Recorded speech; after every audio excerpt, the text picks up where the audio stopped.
இதுல பாஜகவுடைய வியூகம் எப்படி இருக்கும்? அவங்க சேரட்டும், இது உட்கட்சி பிரச்சனை அப்படின்னு தள்ளி நின்றுவாங்களா? அல்லது நீங்க நம்ம பேசும்போதே சொன்னோம், செங்கோட்டையன வச்சு ப்ளே பண்றாங்க இப்ப அப்படின்னு. அது மாரி அடுத்தடுத்த ப்ளே நடந்துகிட்டே இருக்குமா? கண்டிப்பா வந்துட்டுங்க பாஜக வந்து எடப்பாடி பழனிசாமி அவர்களை பிரச்சனை பண்ணி கோவத்தை உட்பட்டு திருப்பி கூட்டணி விட்டு வெளியில போயிட்டாரு இல்ல எதனா பிரச்சனைனா அதை செய்ய மாட்டாங்க. அவங்க ஆல்ரெடி ஒரு வாட்டி பட்டுட்டாங்க. அவங்களோட கிளியர் கட் மெசேஜ் இப்போ எனக்கு வந்த தகவல் என்னன்னா, அமித்ஷா கூட வந்து டிபிஎஸ் தான் நமக்கு கூட்டணி, அதிமுக அதுதான். அவங்க என்ன சொல்றாங்களோ அது பிரகாரம் நம்ம பிரச்சாரம் பண்ணுவோம்.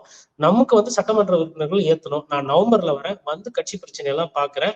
எங்க சட்டமன்ற தொகுதி நீங்க ஜெயிச்சீங்களோ அந்த இடத்தோட ரிப்போர்ட் எனக்கு கொடுங்க. சட்டமன்ற உறுப்பினர்கள் அதிகப்படுத்துறதுக்கு என்ன நடவடிக்கை எடுக்கிறீங்க? இப்படிதான் பேசியிருக்காரு. இந்த தகவல் எடப்பாடி பழனிசாமி அவர்கள் தான் அவங்க நம்புறாங்க.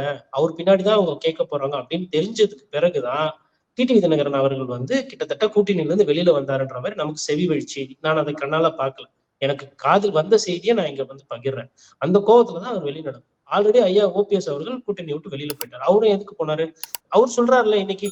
இப்போ டிடிவி தினகரன் அவர்கள் துரோகன்றாரு. அண்ணாமலை அவர்கள் என்ன சொல்றாரு? எடப்பாடி பழனிசாமி அவர்கள் நாங்க முதலமைச்சர் ஆக்குவோன்றாரு. இப்ப அங்கேயே முரண் வருது பாத்தீங்களா? மாறி மாறி பேசுறாங்களா? நவம்பர் வரணும் இதுல எத்தனை பேர் மாறுவாங்க, எத்தனை பேர் என்ன பண்ணுவாங்கன்றது தெரியாது.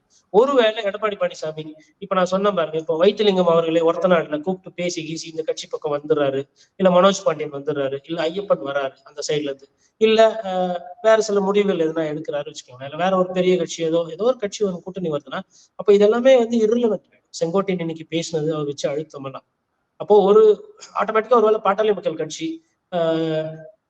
விஜயகாந்த் கேப்டன் அவர்களோட கட்சி, இதெல்லாம் வந்து ஒருவேளை ஏடிஎம்கே கூட சேர்த்துனாவே ஆட்டோமேட்டிக்கா இவங்க கொடுக்க இந்த அழுத்தம் இருக்கு இல்லையா? பேராசிரியர் அன்பழகன் என்னைக்குன்னா பிரச்சனை பண்ணாரா? ஸ்டாலின் அவர்களை எதிர்த்தோ இல்ல கலைஞர் அவர்கள் கிட்டயோ இல்ல. இன்னைக்கு துரைமுருகன் அவர்கள் இருக்கிறார். துரைமுருகன் அவர்கள் எதனா பிரச்சனை பண்றாரா? இல்ல.